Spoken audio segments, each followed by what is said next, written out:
be talking about quantization of energy, okay, which you just looked at the whole idea that it must exist in specific discrete amounts.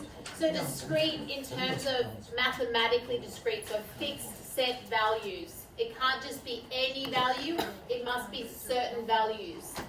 We're going to look more at the particle nature of light.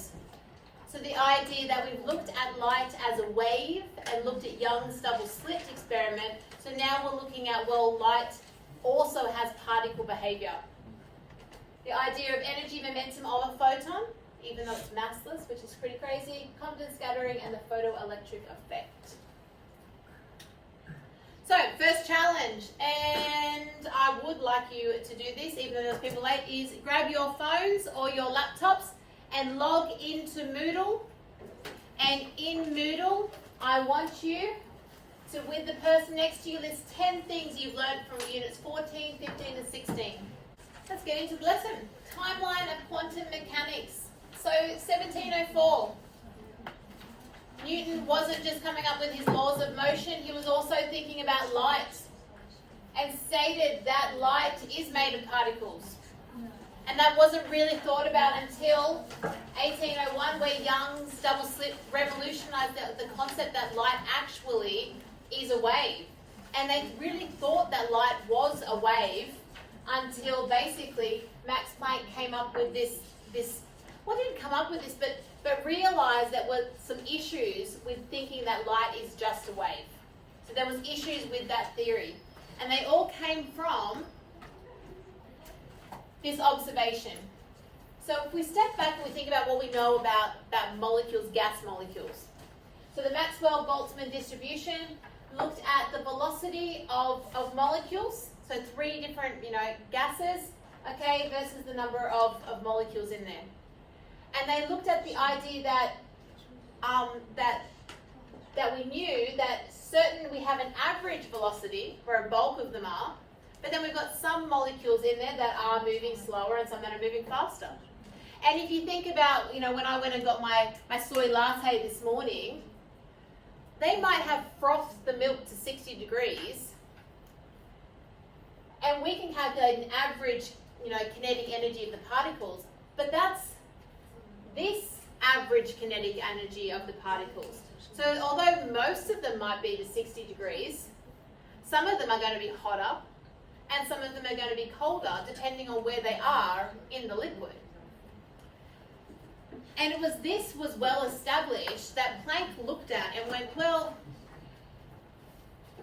something similar is going on as well. When I take these objects and I heat them up really, really hot, they start emitting light. But the issue is that if we think about what the wave formula tells us, well, the wave formula tells us that the velocity is equal to the wavelength times the frequency. And if we think about what we know about the wavelength, when you decrease the wavelength, what do you do to the frequency? Yeah, you increase the frequency.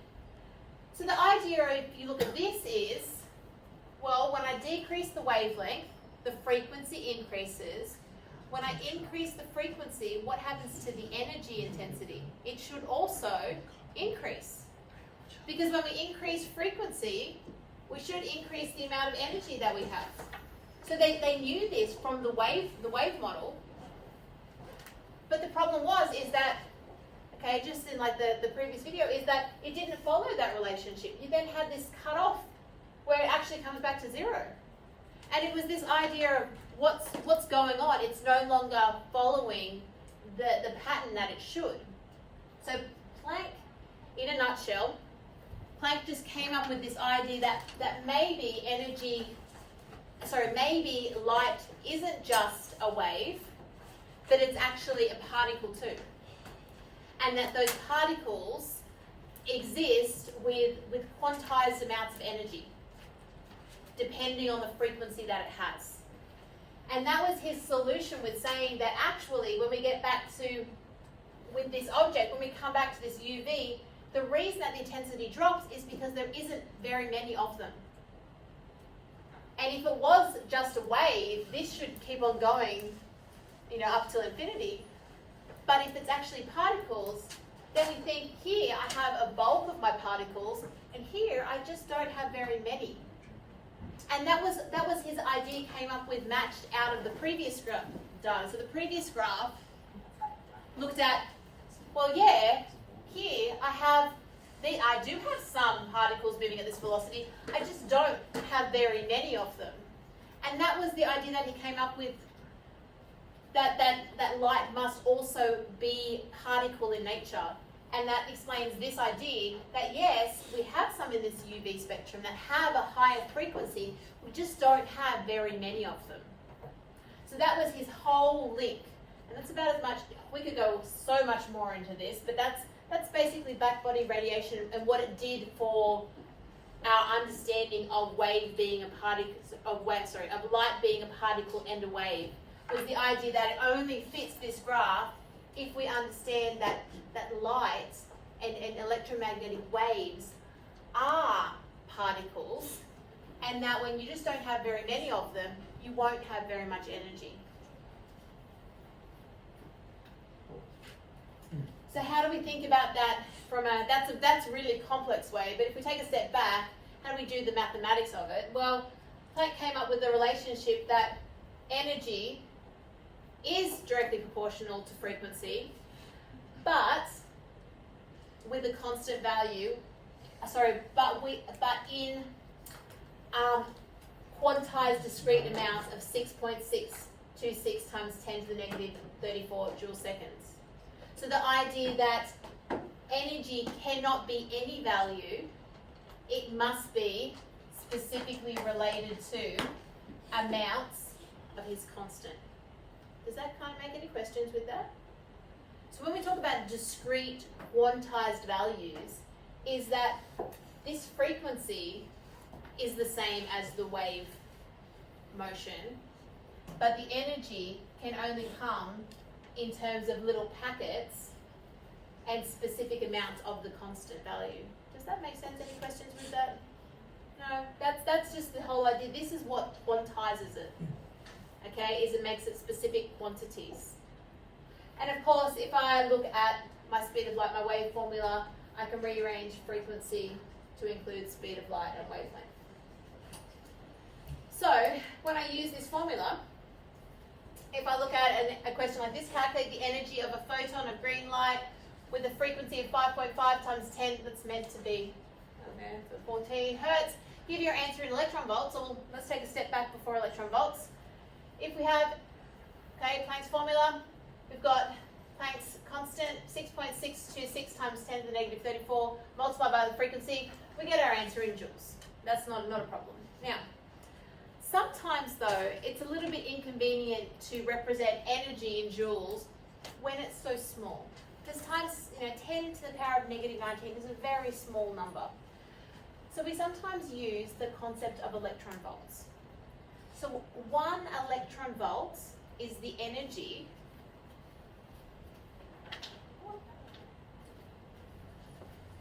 so if I have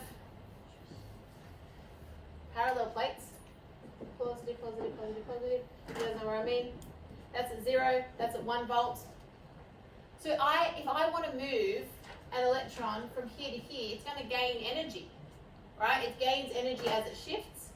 1 electron, if it moves from there to there, will gain 1 electron volt. So it's the energy required to move, right? So when it shifts from there to there, because it's attracted, it's going to gain. If it goes from 0 volts to 1 volt, okay, 1 electron will gain 1 electron volt. That is equal to 1.6 times 10 to the negative 19 joules. It's a little bit like thinking about if I was here and I wanted to stand up on the table, I would gain potential energy, wouldn't I? Yeah, like I'd stand, if I was here, I went up on the table, I'd gain potential energy. The idea is, okay, and that would be in meters, that when 1 electron gains 1 volt, it actually gains 1.6 times 10 to the negative 19 joules of energy. It's just a different way of thinking about energy. So if I want to convert my joules into electron volts, I just divide by 1.6 times 10 to the negative 19. And talking about electron volts, it's just a little bit nicer than having to constantly say times 10 to the negative 19. Just, yeah. Okay. And it means, yeah, we'll go into that more when we talk about Bohr's model and things like that. Okay. So, first set, comprehension set number 1. Okay. Okay. Now I know they're not meant to. They kind of ended up coming up. Chris added them. So try to do the questions yourself first, but then the answers are up on the board, and we'll go through. Okay. So spend a few minutes. Everybody got one? Okay. Don't forget, you probably need a pen. Glenn, if you honestly come to class without a pen, dudes. Wings like dirt. I don't know what to look at you, Sarah. You came to my class, at least you came to my class.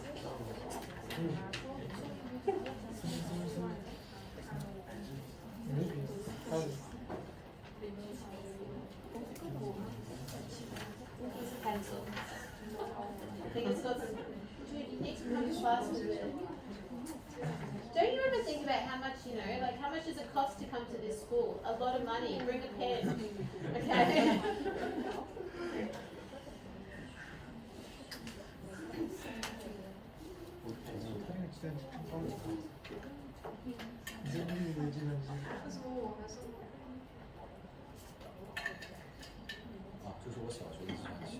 Okay, so think about the questions and answer them. Try and see what you can remember from there and do it yourself.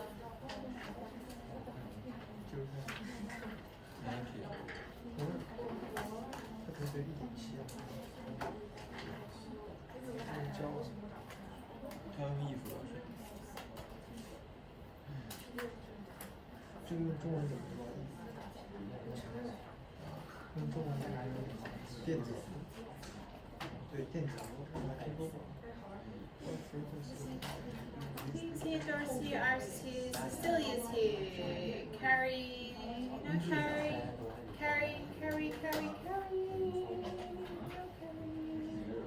Carol's here, Ella's here, Zan's here, Billy's here, Charlotte's here, Sean is away, Ryan's here, Locke's here, Sutton's here, Aaron's here, Jessie, Camille's here, Vicky's here, Zoe's here, Nick's here, Lizzie's here, Jared's here, Johnson's here, Wayne's here.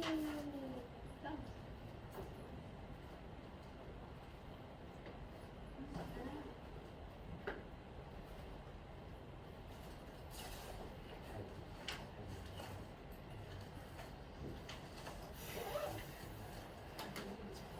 Okay. Quantum mechanics give the same results as classical physics for macroscopic systems. Is quantum mechanics the same? False. No. Quantum mechanics is not the same. All particles in an object have the same temperature. That is false. They do not. They have average temperatures, but they are not the same. The energy of a photon depends on its frequency. True. Okay? How much energy is released by an electron?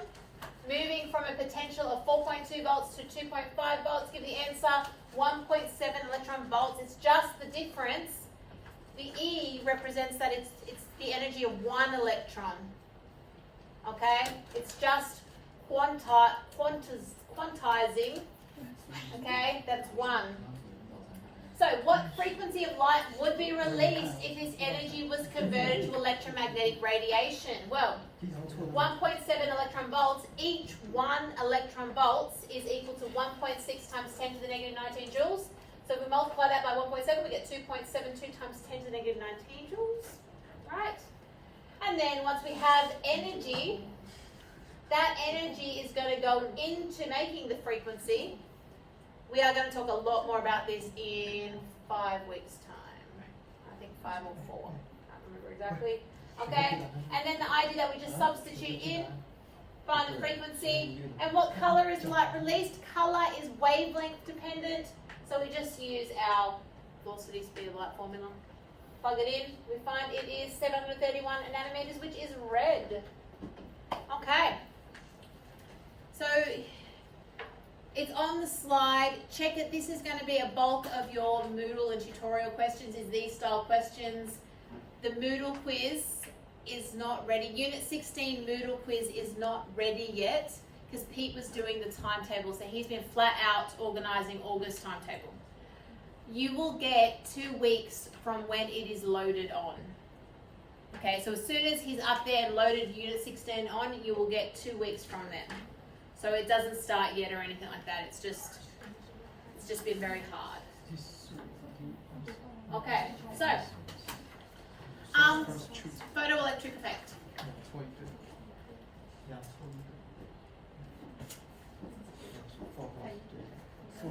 Okay.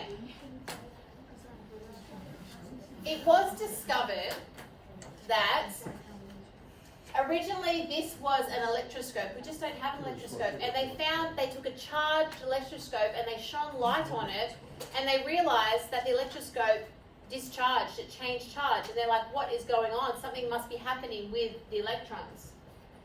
So we now know, we can simulate the photoelectric effect, okay, that if you get, okay, waves with a frequency between ultraviolet and visible light, and you shine those waves onto a metal surface, it will move, the photons from the light will move the electrons.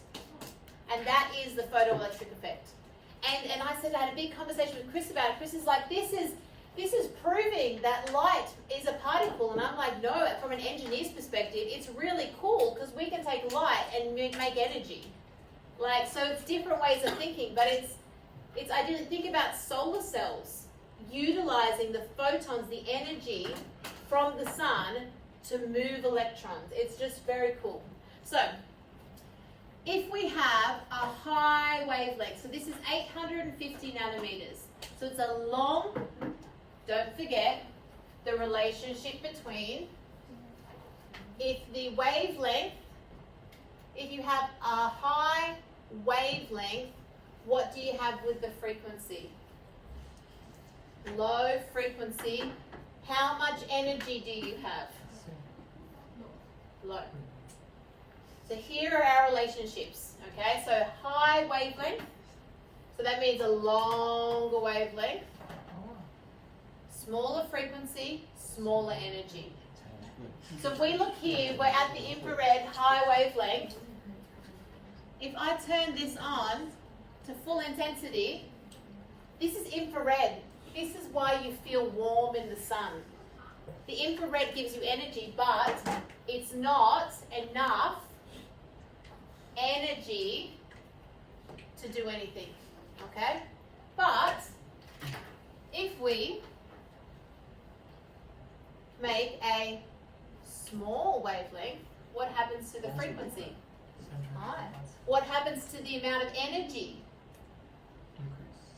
Increases, exactly. So now let's decrease the wavelength. So take this and I decrease it, okay? So we're on sodium metal, but okay, so red's not going to do it. Let's get to the next color. Yellow's not going to do it. We're not there yet, but if we keep on decreasing the wavelength, ooh, okay, we get to blue. I think green should do it. So green is enough. So I decrease my wavelength, which increases the frequency of the wave, which gives it more energy. And now so these are electrons, and now electrons are moving, okay? This is the photoelectric effect. And this happens because if we think about an atom, okay? Let's think about sodium. Okay, so sodium, let's think about sodium symbol is Na, and it has a big positive nucleus. And then it has electron clouds sitting it, okay? And then it has these outer edge electron clouds. Now, this electron for sodium, it is not very tightly held. So it's negative and the nucleus is positive. It's still attracted, but it's like, yeah, it's okay. It doesn't take very much energy to make it want to leave. Right? It doesn't take very much energy to say, oh, you know what? There's something else I want to do. these electrons are electrons that have had energy added to them, so they have left the outer shell. They've left it. And they've had enough energy added to make them move. So from a mathematical perspective, okay, we have the energy, which is actually we call the mass, the kinetic energy of the electron. So it's going to want to move out, and this is equal to, originally, the energy that the photon, so here is a photon, here it's really happy, here it is coming on in, right? And then they collide. And it gives its energy, right, which we know is, this is the energy of the photon, and it gives all the energy to the electron. Some of the energy of this original photon, though, is taken away. It's the energy required to get it to get unstuck. We called it the binding energy. So there's energy that it has to take, because this is still attracted to this. It still wants to kind of, feel that this is negative, that's positive. They're attracted to each other. So it has to have enough energy to overcome what we call the binding energy. We also call it the work function. So we call it a work function. It's that energy required to get it up out of its shell. And I used the example with the other classes. On a Friday night, I'm at home, I'm tired, I've made dinner for the family, I'm sitting on the lounge watching Netflix. Does anybody know what I mean? You're watching Netflix and you're relaxing. It's a Friday night. But there's stuff that you could do. But you have to have a good offer to want to get you to, get off the lounge. I have to have, my friend call me and say, come on, Sarah, let's go to a movie. It has to be something. Otherwise, I'm going to stay here. So this work function is the energy that adds to get it to move off out of its spot. Okay? Any questions with that? Like, that's the photoelectric effect in a nutshell. Like, it's not that tricky.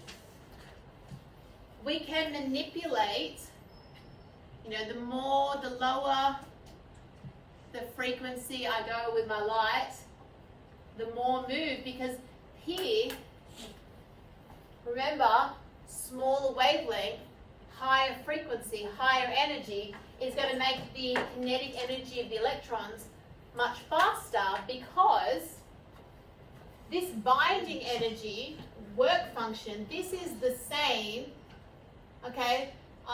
for the type of metal. So what I mean by that is it's sodium, so it's got the same amount of energy to shift those electrons out, but what I've done is the energy of the photons, by decreasing the wavelength and I've increased the frequency, I've given it a lot more energy to start off with. Yeah, so that's what's just going on there. So for homework, Chris has done a really great job of doing a lot of words, right? And they're all really, it's well written. In terms of using this, I want you to read these, Read these 3 slides.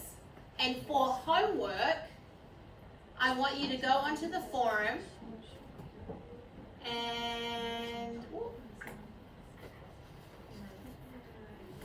and there you'll see is a Unit 17 questions. Your homework is to answer these questions after reading those slides. The reason I want you to do this is because in your exam you're going to have to, there is one question that is a big written question. Why do you have to do that? Because you have to do it at UQ. Are we preparing you for UQ? Yes. Okay, so here's the questions. Put in your posts. You don't have to post your own. Please listen, you might like this even better. Once somebody gets us started, you might want to make a comment on how great their post was. Right? So Sana might post her amazing answer. And then Doris goes, Sana, that was really incredible. I liked how you answered it this way. I was thinking though you could add this to make it even better. Or it may be so amazing, which probably it will be. It's like, that's just an amazing answer, I'm going to steal that. Okay, so that's your homework. So read these ones, read those slides, and post on the forum. We need to keep practicing posting on the forum. Let's continue our lesson. Alright, so here it is. So if I wanted to mathematically look at calculating the binding energy, an example would be find the binding energy for sodium given that when a wavelength of 500 nanometers hits the surface, the electrons have a kinetic energy of 0.18 electron volts. You cannot use electron volts in any of the formulas. You must convert it to joules. Joules is the SI unit. Cannot use nanometers, you must convert it to meters. Okay? So the first step would be thinking, here, these formulas are using frequencies. So I need to convert my wavelengths, okay, into frequencies. And I do that just using my speed of light formula. Okay, my wave formula. Convert it in. Electron volts, how do I convert an electron volt to joules? I just multiply by 1.6 times 10 to the negative 19. Okay, find my joules. This symbol here is the, it's not theta, that's a thigh, isn't it? I don't know. I think that's thigh. Side. Side? Feet. No, thigh. Stone.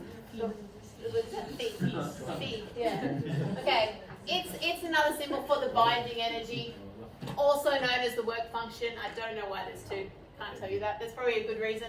Okay, so here I just plug into my formula to solve, convert from joules to electron volts. Depends on whether or not it asks you to give it in electron volts or joules. If it doesn't say, joules is fine. If it says electron volts you need. And this is because we are going to use this a lot more when we move into Bohr's model and all the other next things we need to learn.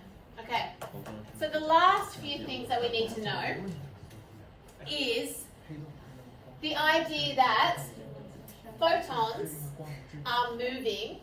Anything moving has momentum. Anything moving has momentum. The issue with momentum is that it involves mass. But Einstein overcame this issue with coming up with the relationship between mass and energy. So energy equals mass times the speed of light squared. So therefore mass is equal to energy divided by the speed of light squared. And once we plug that in to here, we then realise that we can cancel out, well, this V, okay, is referring to speed of light. And we just end up cancelling. We actually find that the momentum of a photon is equal to Planck's constant divided by the wavelength. So it ends up being a really simple relationship. Now the really cool thing when it came to photons is that not depending on the photon, it was discovered that it won't always absorb all the energy, because we're going to move into this, because electrons can only absorb specific amounts, quantized amounts of energy, okay? And it was found in Compton scattering that Compton took X-rays, so much higher radiation photons, so X-rays much higher radiation, okay, so much higher frequency, smaller wavelength, and he shot, okay, photons, X-rays, onto carbon. And then he found that the energy from here and the momentum from here actually equaled the scattered electron and the scattered photon. So he showed through Compton scattering that the conservation of energy that we've done in macro systems, so big systems, and the conservation of momentum applies at the quantum size too, at the small size. So that was something that was pretty cool. We are not, I suggested to Chris we should do the mathematics of it, and he said no, that's probably a bit mean. So we're not mathematically doing it, but it's exactly the same. It's like if you have a billiard ball and you shoot a billiard ball against another one, they go off, it's exactly the same. It's just that this happens to be a photon, right? And then it scatters off an electron and a photon. But for now, we're sort of tagged with, I've tacked this on as something that's just really cool to know. Okay? And linking into the idea that sometimes not all the energy is absorbed. Sometimes the energy is absorbed part, which causes the electron to have momentum, but there's also some energy left, and that energy left is a photon, but a photon of a larger wavelength, smaller frequency, less energy. So when we come into momentum being conserved, we also have energy being conserved. So that the energy that the initial photon had is equal to the energy that the resulting photon has, plus the kinetic energy of the electron. So this here, because there was some energy left over, energy has to exist as something. So in this circumstance, this energy, energy can't be destroyed. So it wasn't all absorbed by the electron, which meant it was left over, so it has to be something. And that something is a photon. It's just less energized photon, so lower energy, lower frequency, higher wavelength. Okay? Which brings us to the last comprehension set. Yay! Okay, the last comprehension set. So comprehension set 2, please.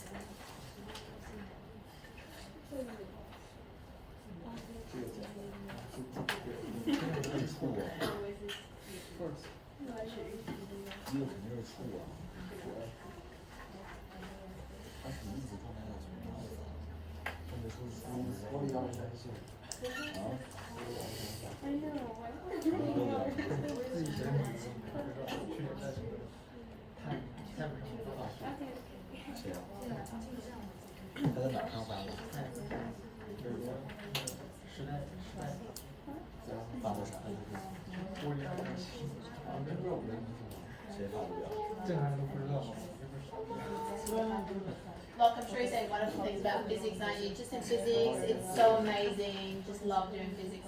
Yes. That was what was on there, wasn't it, Locke? Yeah, no. I can even joke about it. You guys are very serious when you get caught out. Not even funny. I'm enjoying it. I'm having a good laugh myself. Don't worry, Locke, it's okay. I don't think the person thinks physics is boring. Some people think physics is boring.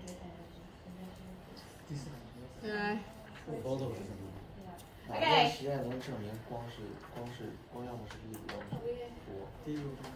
What do we think? Light always behaves as a particle.